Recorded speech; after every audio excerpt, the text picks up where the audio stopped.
Pangangalaga sa sarili.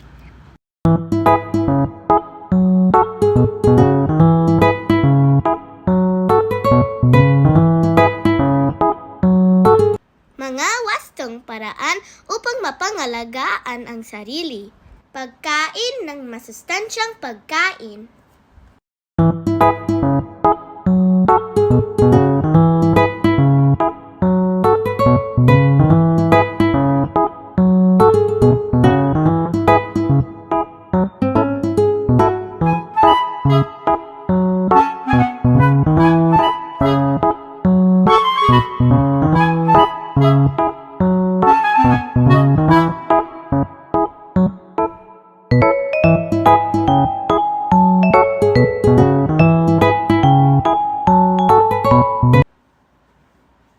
Pag-inom ng 8 basong tubig araw-araw.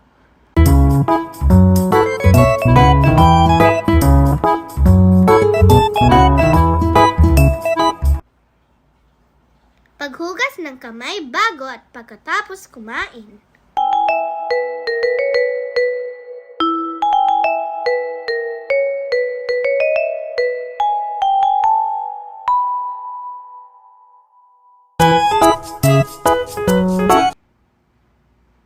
Pag-i-ehersisyo araw-araw.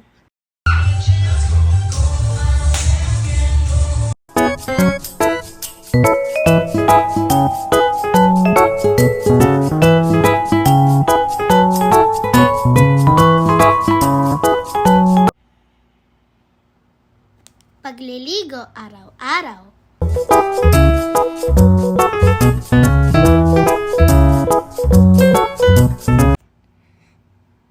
Pagsusuot ng malinis at komportabling damit, pagsusuklay ng buhok, pagsisipilyo ng ngipin 2 to 3 times sa isang araw.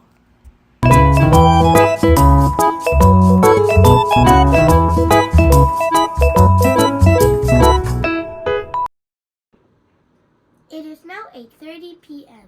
and I'm now going to sleep because I still have class tomorrow. Good night!